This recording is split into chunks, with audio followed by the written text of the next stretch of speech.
Hi everyone. Now let's move on to the second stanza of the poem. In this stanza, the poet tells that the freedom actually doesn't mean freedom from the from malarial fevers or the infectious diseases or freedom from the hurricanes or freedom from the political invasions or freedom from the drought or from the merciless, brutal treatment from the colonizers. Some of the diseases were brought to Caribbean regions by the colonizers, especially malaria was an infectious disease that the colonizers brought to the islands, and it actually led to the wider depopulation of the indigenous people in those areas. It was because of this wider killing of people due to this malaria that the colonialists had to bring Africans to these islands. So the poet tells that it's not these physical challenges, it's not freedom from these physical challenges that freedom actually means. And then the Braithwait continues to say that the colonizations has brought them a number of material advancements or scientific development or technological advancements. Actually, they don't believe in it. Here, the poet tells that two things. Number one, it's a bicycle, and the other thing is nothing but the television. These two things symbolizes the material growth of that region. But the poet tells that we don't want those things. See, it's not enough to tinkle to work on a bicycle bell. Of course, to have a bicycle and to have it with them while they go to the working place is a comfort for them. But when it is happening, there was another thing happening over on the other side. That was the television set. He explained, he has given a very beautiful description of the telltale television set that was imported by the United Fruit Company, which was a Japanese company, and that was a 14-inch. But this television was actually uh, what actually telecasting things that were in fact against the culture of the Caribbeans. That was actually taking toll on the culture life of the Caribbeans. So that's why he tells when hell crackles and burns in the 14-inch screen of the Jap or Japanese constructed United Fruit Company imported. And he tells that it is rhinocerously knobbed and cancerously tubed. See, the knob as well as the tube are the different parts of a television set, but they are actually rhinocerously knobbed. It means that it actually makes a violent onslaught on their culture. Rhinoceros is a violent animal, no? So just like rhinoceros, it makes a violent cultural onslaught, and it leads to the disintegration of their culture. That's why we have here cancerously tubed. Cancer is nothing but a gradual disintegration of the body, oh, isn't it? So with the introduction of bicycle as well as the television, what happens is nothing but the gradual disintegration of their culture. So in brief, the poet Braithwaite wants to say that instead of all these advancements, instead of all these growth and development, they want a reclaiming or a rediscovery or a reinvention of the indigenous culture of the native Caribbeans. Now, in the coming stanza, Braithwait tells that the promises of colonization, the promises that the colonization offers, are quite deceptive. They are full of short living material pleasures. They are merely a facade, which the people of Caribbean islands do not want to enjoy. And these material pleasures do not mean actual freedom. He tells that it's not enough to be able to fly to Miami. Miami is a the cultural, economic, and financial center of South Florida in the United States. So the poet tells that he doesn't want to go to these great cities, and they do not want to live in structures, skyscrapers. The city is marked by the presence of these huge buildings, and he doesn't want to, or the people do not want to excavate the moonscaped seashore sands. That's another privilege that the city people can enjoy. And also they do not want to have hotels, or to live in grand hotels, or have centers of entertainments. Casinos is a center of gambling. And also, after enjoying all these material pleasures, to have a very ceremonial kind of a death in sepulchres, you know so they do want it. All these things do not mean freedom, and they want to have a very simple life of simple natural life for themselves. Now, the poet tells that it's not enough to be free to bulldoze God's squatters from their tunes, from their relies, from their tombs of drums. It means that it's not. The freedom actually doesn't mean freedom in bulldozing or decimating the common people, their lives, their tunes, and their dependencies. The relies means their dependencies, and their tombs of drum means their cultural practices. So the poet means that freedom doesn't mean the cultural onslaught, doesn't mean killing the common people. And also, the poet tells that it's not, culture doesn't, or freedom doesn't mean praying to Barclays bankers on the telephone.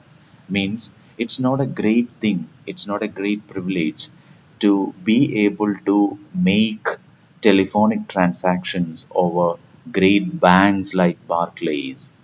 And um, and also, it's not freedom to be able to listen to the great missionary programs or sermons of Jesus Christ and Bible that were transmitted through the radios. Instead, in place of all these banking facilities, as well as the missionary programs being transmitted through radio, they want their own culture, or they want their God in place of the the European concepts of life, especially the religion, the Jesus Christ. In place of Jesus Christ, they have their own substitute that we found in the title itself. Now, so that's what this stanza of this part is about. Now, this is the second part of the poem, and here the poet tells what he actually wants. In what he wants instead of all those privileges of the colonization. He tells that I must be given words to shape my name to the syllables of trees. I must be given words to refashion futures like a healer's hand. So here he tells that he wants his language, his tongue, his tool, and his literature. And that literature is characterized by its harmonious connect with nature. You know, It's the syllables of trees. It's is closely connected with nature, and it's a language of the nature. And it must be given. I must be given words to refashion futures like a healer's hand. Besides, his language is quite potent, quite powerful, quite strong enough that would help him to refashion futures. Means it is with his language and with his writings that he will build his own future. And like a healer's hand, it has a healing power, it has a soothing power. And just like a magical wand or a healer's hand, I want to refashion the futures of my country, the Caribbean countries, and have our future using our language. So I must be given my words, and I no longer want your language. Then he tells that he must be given words so that the bees in my blood's buzzing brain of memory will make flowers. Here, the buzzing brain of memory could be the racial memory that they have, that has its roots in the indigenous black consciousness. See, that will bloom, that creativity, that racial memory that is there in the blood of him will, with the help of words, could make flowers. So, and will make flocks of birds, will make sky, will make heaven. The heaven open to the thunderstone and the volcano and the unfolding land.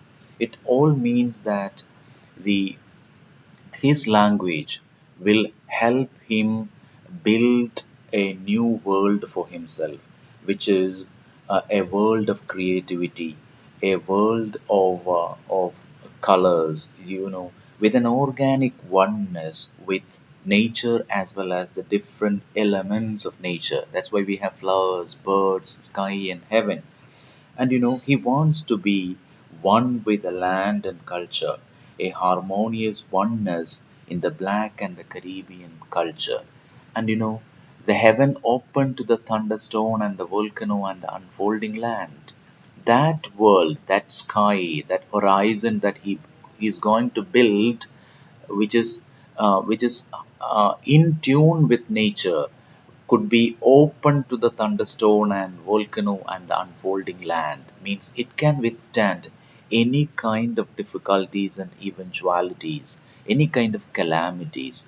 So he calls for a language that can revive as well as reinvent the racial consciousness or the black indigenous consciousness, and have a new world for himself and for his people. And in the concluding stanza, Braithwait tells that it's not enough to be pause, to be whole, to be void, to be silent. Means he doesn't want to be passive. He doesn't want to stop. He doesn't want to experience setbacks. It could be political, geographical, as well as cultural setbacks and cultural difficulties. Still, he doesn't want to be silent. He doesn't want to be a semicolon.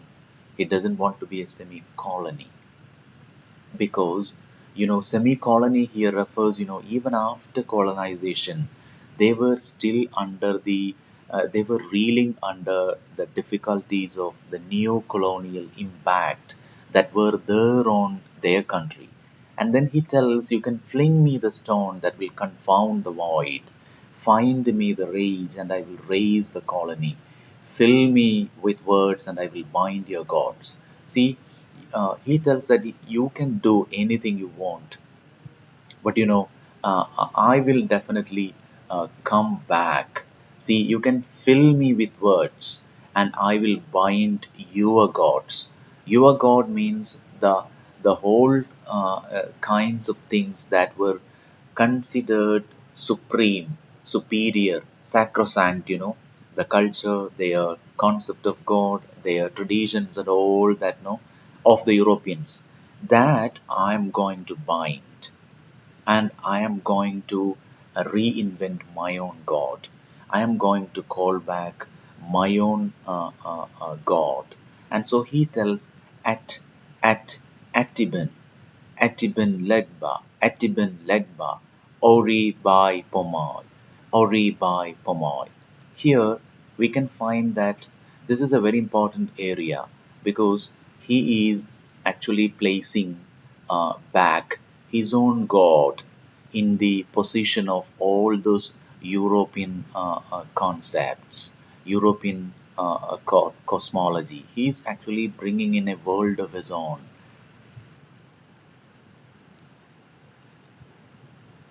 Atiban Legba is the deity of the gateway in the Afro-Caribbean traditions.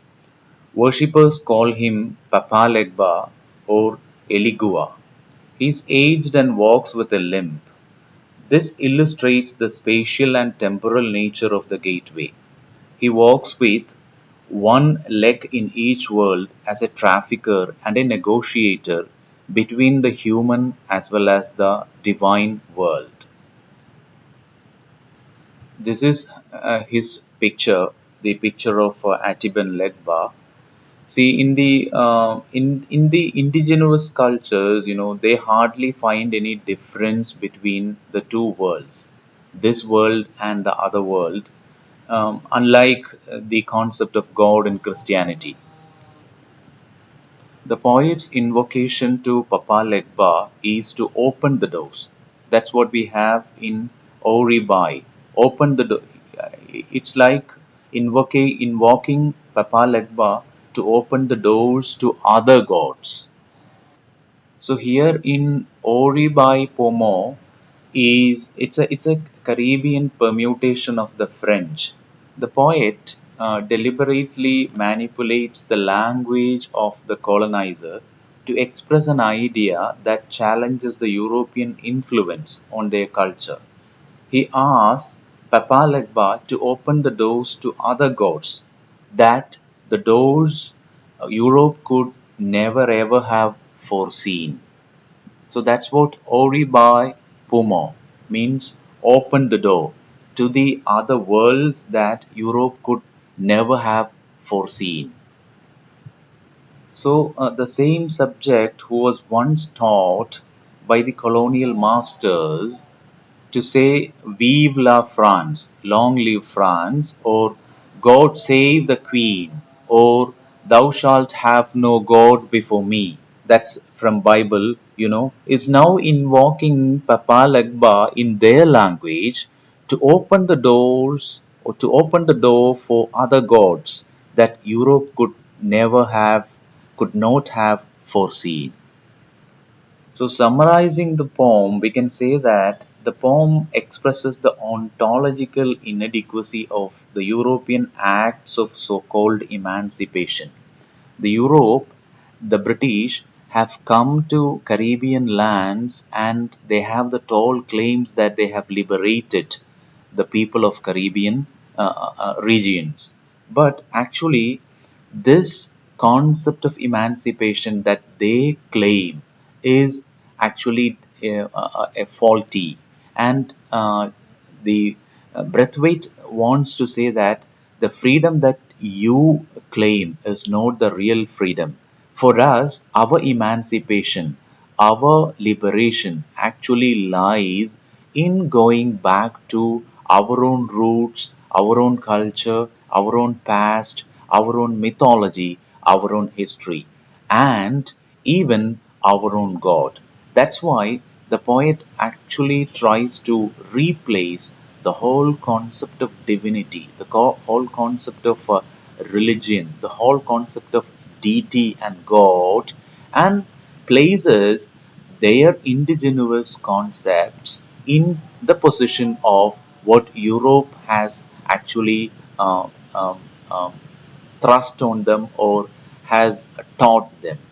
So this is generally the theme of the poem. That's why the writer keeps on tell that it's not enough, it's not enough. Or what you say, what you think about emancipation, liberation, your concept of freedom is not enough.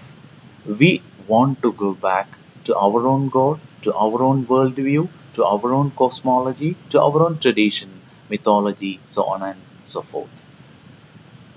There are a number of criticism on this poem. One criticism that is from Derek Walcott. You can simply go through it. Derek Walcott says that what I would say is that it's not a very good poem. If you take it line by line, what's going on in this poem really, as a poem, not as a performance, but as a poem. Now, many people would say that you can't separate the two things, but you can, but you can. I think there is a danger in believing that the audience is incapable of understanding, approaching a complete understanding of what is supposed to be difficult. The danger in this kind of attitude of position, of performance, is that it's really a kind of concealed insult, in the sense that the public can only understand that kind of simplicity and that kind of performance. So, this is one very relevant critique on this poem. So, with this, we will wind up. Thank you. Thank you for listening.